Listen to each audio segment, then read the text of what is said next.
100.7. Mix. Agora na Mix. Mix Notícias. As notícias do Brasil e do mundo pra você. Mix Notícias. Mix 100.7. 7h04. Muito bom dia. Hoje é sábado, 25 de janeiro de 2020. Marinha confirma ciclone Curumim nesta sexta-feira. Sindipetro NF acompanha investigação sobre vazamento de óleo em Imbetiba. Sisu 2020. Candidatos usam hashtag erro no Sisu para relatar supostos problemas em notas de corte. Justiça de São Paulo impede divulgação de resultado do Sisu e manda governo comprovar correção de erro no Enem. MP pede ao TCU que analise gasto de 48 milhões de reais do BNDES com auditoria de caixa preta. Coronavírus chega à Europa com confirmação de 2 casos na França. Nepal também entra na lista. Dólar operou em alta nesta sexta-feira de mais 0,43%, vendido a R$ 4,18. A arroba do boi gordo se manteve nessa semana, negociada a R$ 172,50 à vista no estado do Rio. Já açúcar cristal termina a semana de alta diária, ontem mais 0,38%, chegando a R$ 76,11 a saca de 50 quilos. Esses são os destaques do Mix Notícias de hoje. Mix Notícias. E no resumo da semana, foi destaque no Mix Notícias na segunda, dia 20. Chuva no sul do Espírito Santo contabilizou 6 óbitos e mais de 400 pessoas fora de casa. Lei Seca iniciou fiscalização nas estradas com a Operação Verão. Bolsonaro sancionou orçamento com fundo eleitoral de 2 bilhões de reais. Estado confirmou 64 óbitos por chikungunya em 2019. Já na terça, a balança comercial tem déficit de 816 milhões de dólares na terceira semana de janeiro. FMI melhora a previsão de crescimento do Brasil em 2020 e vê recuperação da economia global em ritmo lento. Regina Duarte aceitou o convite para a Secretaria de Cultura de Bolsonaro. Witzel disse acreditar que crise da água na SEDAI foi sabotagem. Mix. E no resumo da semana, foi destaque no Mix Notícias, na quarta, dia 22. Bom Jesus e São Francisco em alerta por cheia do rio Itabapuana. A ANEEL deve diferenciar benefício à geração própria de energia para casa e para a indústria. Guedes diz em Davos que a pior inimiga do meio ambiente é a pobreza. MPF denunciou hacker jornalista Glenn Greenwald e mais 5 por invasão de celulares de autoridades. Na quinta, dia 23, passagem de ciclone deixou Defesa Civil em alerta no litoral de Campos. Famílias protestaram contra leilão da usina Santa Cruz e casas. Rio de Janeiro, Espírito Santo, Minas Gerais e outros estados têm risco de tempestades até o fim de semana. Ministério do Desenvolvimento Regional reconhece estado de calamidade pública em cidades do Espírito Santo. Mix Notícias. No resumo da semana, foi destaque no Mix Notícias. Ontem, sexta-feira, dia 24, hospitais cobram repasses de complementações da Prefeitura de Campos. A Sulgás assina contrato para a construção da Termoelétrica 2 e vai gerar 5 mil empregos em março. Produção de petróleo bate recorde e ultrapassa 1 bilhão de barris. Em Davos, Guedes diz que avalia imposto sobre cigarro, álcool e produtos com açúcar. E as cotações da semana, o dólar operou em alta nesta sexta-feira, mais 0,43%, vendido a R$ 4,18. A fonte é o Valor Econômico. A arroba do boi gordo se manteve nessa semana, negociada a R$ 172,50 à vista no estado do Rio, segundo o site Scott Consultoria. O açúcar cristal está em semana de alta diária, ontem mais 0,38%, chegando a R$ 76,11 a saca de 50 quilos. A fonte CPE Exalca. Atenção, sinal piscando em amarelo na 28 de março, esquina com a Rua das Palmeiras, aqui perto da Cidade das Crianças. Então, fique atento. Mix.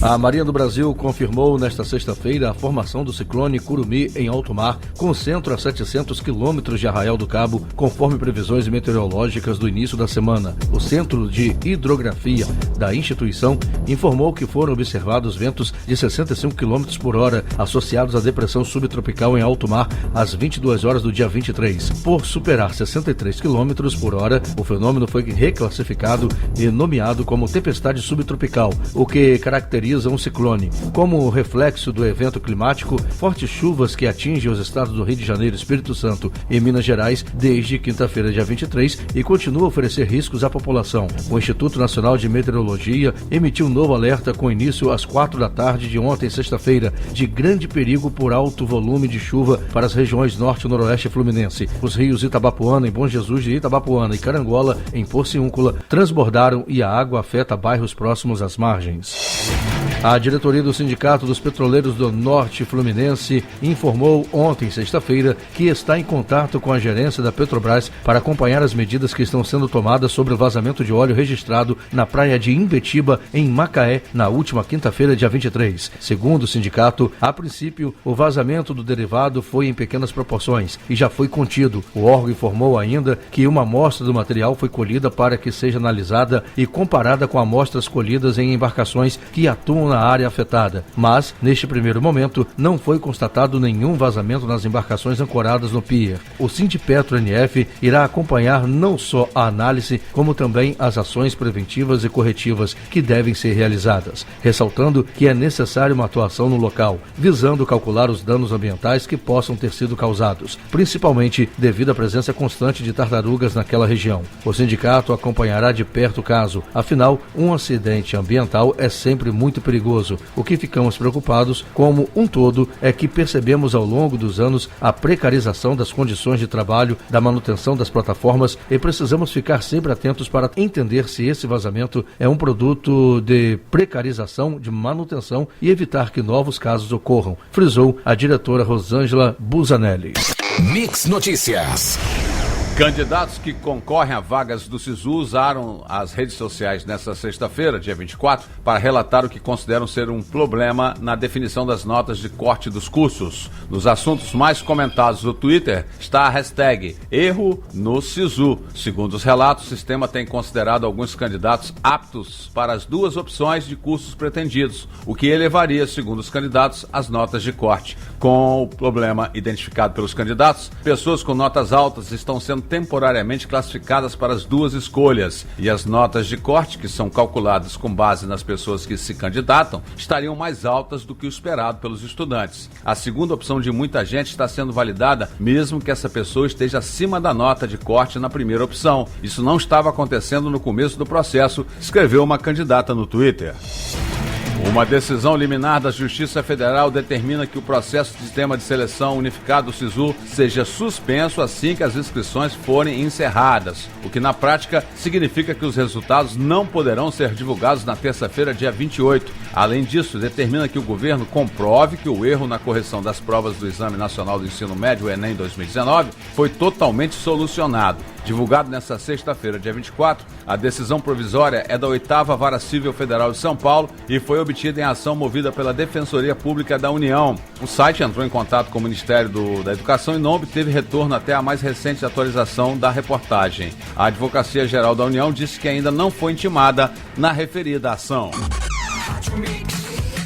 O subprocurador do Ministério Público no Tribunal de Contas da União, Lucas Furtado, pediu nesta sexta-feira, dia 24, ao tribunal que avalie se houve irregularidade no gasto de 48 milhões de reais do BNDES com uma auditoria que analisou negócios entre o banco e empresas do grupo JF dos irmãos Joesley e Wesley Batista. A auditoria concluiu que não houve irregularidades nas operações. O alvo principal foram operações realizadas durante governos petistas. O BNDES contratou a auditoria entre 2017 e 2018, durante o governo do ex-presidente Michel Temer. Entretanto, o presidente Jair Bolsonaro tem defendido as investigações desde a campanha eleitoral em 2018 e prometeu abrir a caixa preta do BNDES. Na representação, Furtado afirmou que é necessário que o TCU apure se o valor dos contratos está de acordo com o praticado no mercado e se a própria contratação dos escritórios foi realizada obedecendo à legislação. Ex-presidentes do banco chegaram a afirmar que não havia evidências de irregularidades no BNDES.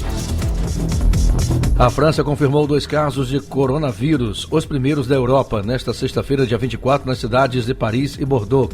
O Nepal também registrou sua primeira infecção. O paciente internado em Bordeaux tem 48 anos e passou por Wuhan. Ele apresentou sintomas aos médicos na quinta-feira, dia 23, e desde então está internado em um quarto isolado em um hospital da cidade. Ele esteve em contato com cerca de 10 pessoas depois de sua chegada na França. Ainda há poucas informações sobre o caso detectado em Paris. Os Estados Unidos também confirmaram o segundo caso na manhã desta sexta-feira, desta vez em Chicago. A paciente, uma mulher de 63 anos, viajou para Wuhan, epicentro da doença. Austrália e Malásia também confirmaram os primeiros casos do coronavírus. Mix.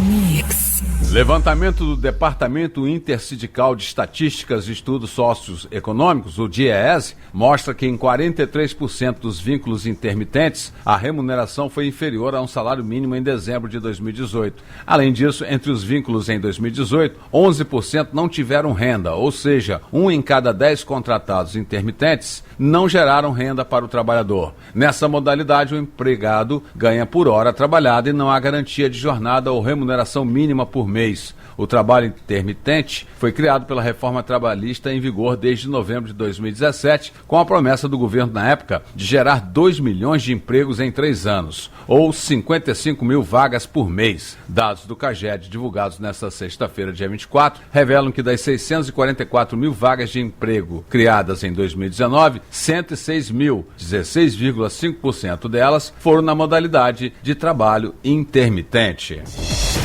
O primeiro repasse de royalties para o município de Campos neste ano será de R$ 24.445.878,70 e está previsto para a próxima segunda-feira, dia 27, de acordo com a Agência Nacional de Petróleo. O valor é 2,28% menor que o depositado em dezembro, que foi de R$ 25.148.083,28. Quando comparado ao repasse de janeiro de 2019, a baixa chega a 27,73%. Os demais municípios da região tiveram oscilação positiva nos repasses de janeiro deste ano. Destaque para Macaé, que receberá 55,5 milhões na próxima segunda-feira.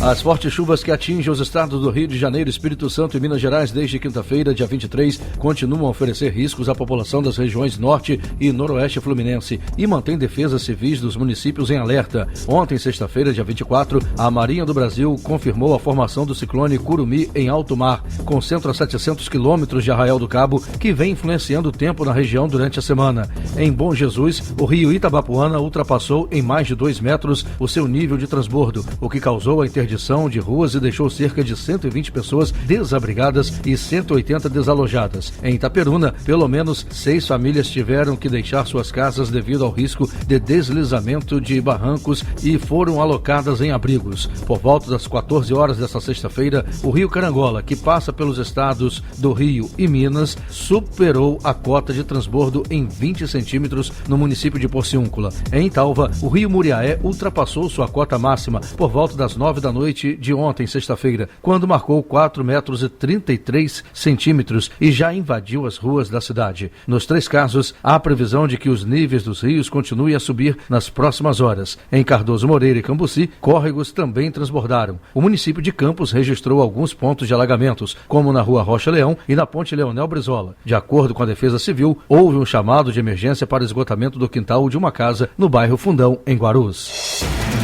A direção do Hospital Plantadores de Cana informou nesta sexta-feira, dia 24, que recebeu o valor referente a um mês de contratualização municipal no final da tarde de quinta-feira, dia 23, a partir de uma ordem expedida pela Justiça. A unidade informou ainda que o município fez o repasse da verba federal também na quinta-feira. Já os diretores das demais unidades filantrópicas informaram que não receberam a verba municipal, somente o recurso proveniente do governo federal, liberado após a votação do orçamento na Câmara de Vereadores. Mesmo com o depósito das verbas, as entidades sinalizam caos na saúde pública do município mediante as dificuldades para manter o funcionamento dos hospitais. Os valores depositados não são suficientes para solucionar os problemas financeiros do hospital. Com esses recursos, pagaremos um mês de salário aos nossos colaboradores, medicamentos e ainda uma conta de energia elétrica. Informamos também que esses recursos são suficientes para apenas 30 dias. Cabe esclarecer que o município ainda deve outros 3 meses ao hospital. A direção aguarda um posicionamento da Prefeitura Prefeitura para discutir um possível calendário de pagamento da dívida pendente, informou. Você ouviu Mix Notícias.